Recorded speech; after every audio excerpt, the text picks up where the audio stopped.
Assalamualaikum warahmatullahi wabarakatuh. Perkenalkan, nama saya Nurinda Komarul Isya Salsabila, biasa dipanggil Nurinda. NIM H72218026. Saya dari Program Studi Matematika Fakultas Sains dan Teknologi Universitas Islam Negeri Sunan Ampel, Surabaya. Di sini saya akan mempresentasikan hasil penelitian saya tentang analisis kemampuan proses produksi kaca dengan peta kendali XR dan XS. Kualitas setiap hasil produksi perusahaan merupakan cermin keberhasilan dari proses produksinya. Dalam menjaga kualitas produk, terdapat hal penting yang harus dilakukan, yaitu dengan cara mengurangi kecacatan pada produk yang dihasilkan demi tercapainya kepuasan konsumen dan dapat memperoleh profit yang besar oleh perusahaan. Salah satu perusahaan produsen dan supplier kaca untuk perusahaan-perusahaan besar adalah PT Ashimas Flat Glass Tbk. Sesuai dengan visi yang dimiliki oleh perusahaan ini, yaitu menjadi produsen yang disegani dan pemasok global untuk kaca dan produk-produk lainnya. Oleh karena itu, perusahaan ini sangat memprioritaskan kualitas produk dalam proses produksinya. Untuk menjaga kepuasan konsumen terhadap produk yang dihasilkan, perusahaan ini akan sangat membutuhkan suatu pengendalian kualitas agar dapat meminimalisir kerusakan yang ada. Salah satu alat pengendalian kualitas yang dapat digunakan dalam penelitian ini adalah peta kendali XR dan XS. Tujuan dari penelitian ini adalah untuk menganalisis kemampuan proses pada proses produksi kaca di PT Ashimas Flat Glass Tbk dengan menggunakan metode peta kendali atribut XR dan XS. Langkah-langkah dalam penelitian ini adalah yang pertama, uji keacakan data, yang kedua, asumsi distribusi normal, yang ketiga, peta kendali XR dan XS, yang keempat, diagram Ishikawa, dan yang kelima, analisis kapabilitas proses. Data yang digunakan dalam penelitian ini adalah data variabel ketebalan kaca yang memiliki maksimal ketebalan 1 cm dengan jumlah sampel sebanyak 3 per harinya. Data diperoleh dari Departemen Quality Control PT Ashimas Flat Glass Tbk pada studi pustaka. Langkah yang pertama dalam penelitian ini adalah uji keacakan data, di mana uji keacakan data ini digunakan untuk mengetahui apakah data yang digunakan dalam penelitian ini telah terambil secara acak atau belum, dengan hipotesis H0 data acak dan H1 data tidak acak. Jika nilai p-value lebih dari alfa atau 0,05, maka H0 diterima, sehingga data termasuk data acak.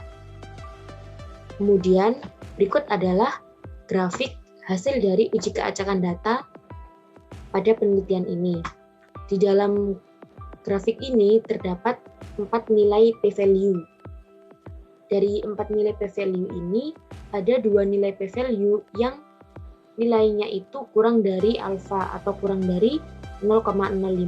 Namun, untuk 2 lainnya, nilai p-value-nya itu lebih besar dari 0,05. Dan di dalam penelitian ini, minimal ada satu nilai p-value yang lebih dari 0,05, maka data dapat dikatakan sebagai data yang acak. Karena di hasil uji keacakan data ini terdapat 2 nilai p-value yang lebih dari alfa atau lebih dari 0,05, maka H0 diterima, atau data yang digunakan dalam penelitian ini merupakan data acak. Langkah yang kedua yaitu uji distribusi normal, di mana uji distribusi normal ini untuk mengetahui apakah data yang digunakan sudah mengikuti distribusi normal atau belum, dengan hipotesis H0 data berdistribusi normal dan H1 data tidak berdistribusi normal. Jika nilai p-value lebih dari alfa, maka H0 diterima atau data berdistribusi normal. Namun, jika nilai p-value kurang dari alfa atau 0,05, maka tolak H0, data tidak berdistribusi normal. Berikut ini adalah grafik dari distribusi normal. di mana diperoleh nilai p-value sebesar 0,043. Nilai p-value ini ternyata kurang dari alfa atau kurang dari 0,05 sehingga tolak H0 atau data tidak berdistribusi normal.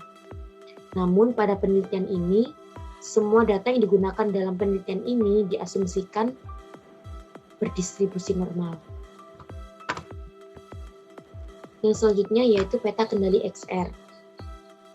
Dalam tahap ini dilakukan perhitungan untuk menentukan batas-batas kontrol pada peta kendali XR, menentukan batas kontrol atas maupun batas kontrol bawah, yaitu dengan menentukan rata-rata subgroup, nilai range, rata-rata dari rata-rata subgroup, kemudian rata-rata range, dan batas kontrol.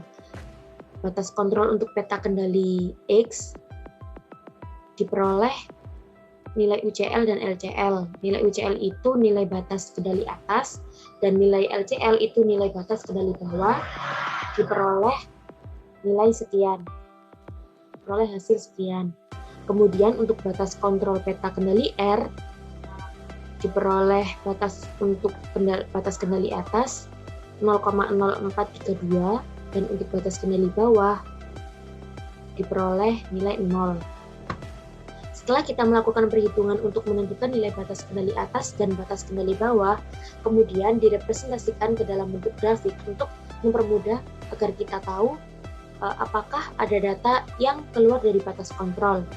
Dan dari hasil grafik ini dapat kita lihat bahwa ada data yang keluar dari batas kontrol atau melebihi batas kontrol yang sudah ditentukan tadi. Karena ada data yang keluar dari batas kontrol ini, maka harus dilakukan perbaikan dengan cara menghilangkan data-data yang ada di luar batas kontrol atau yang melebihi batas-batas kendali. Setelah data dihilangkan, data yang melebihi batas kontrol itu dihilangkan, kemudian dilakukan perhitungan lagi untuk mencari nilai batas-batas kendali yang baru. Mencari nilai batas-batas kendali dengan data yang baru. Dengan cara yang sama seperti perhitungan yang sebelumnya.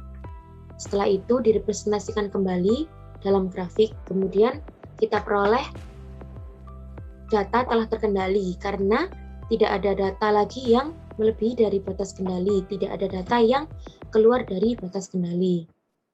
Setelah data terkendali, kemudian kita bisa lanjut ke langkah selanjutnya, yaitu membentuk diagram Ishikawa.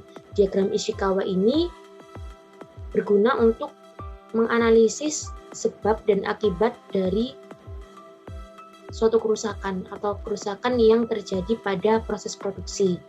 Kita analisis apa penyebab dari adanya kerusakan. Dan dalam penelitian ini ada 3 faktor yang dianalisis, yaitu faktor manusia, faktor mesin, dan faktor metode.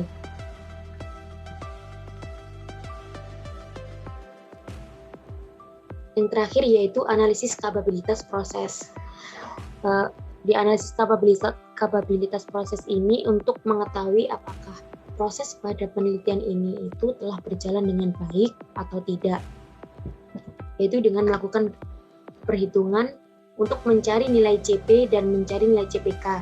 Nilai CP itu adalah nilai presisi dan nilai CPK itu nilai akurasi.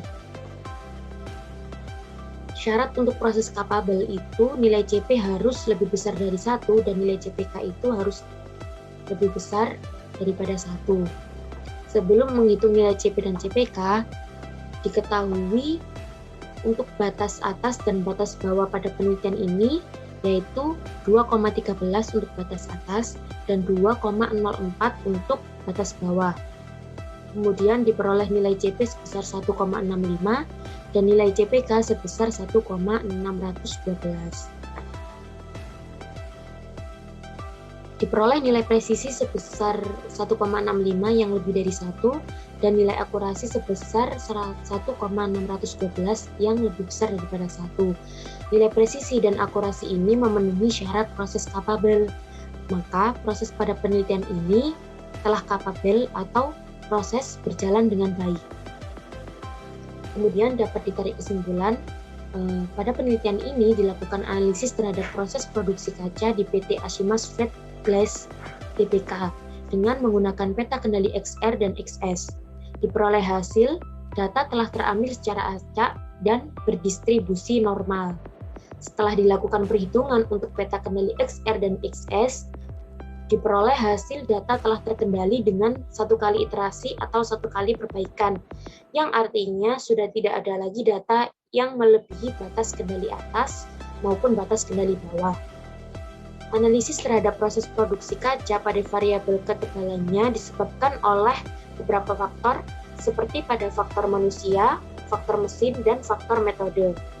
Dengan nilai CP 1,65 yang lebih besar dari 1, dan nilai CPK 1,612 yang lebih besar dari 1, sehingga memenuhi syarat untuk proses kapabel dan dapat dikatakan bahwa proses telah kapabel atau proses produksi berjalan dengan sangat baik. Sekian presentasi dari saya, semoga apa yang saya sampaikan hari ini bisa bermanfaat untuk kalian semua. Wassalamualaikum warahmatullahi wabarakatuh.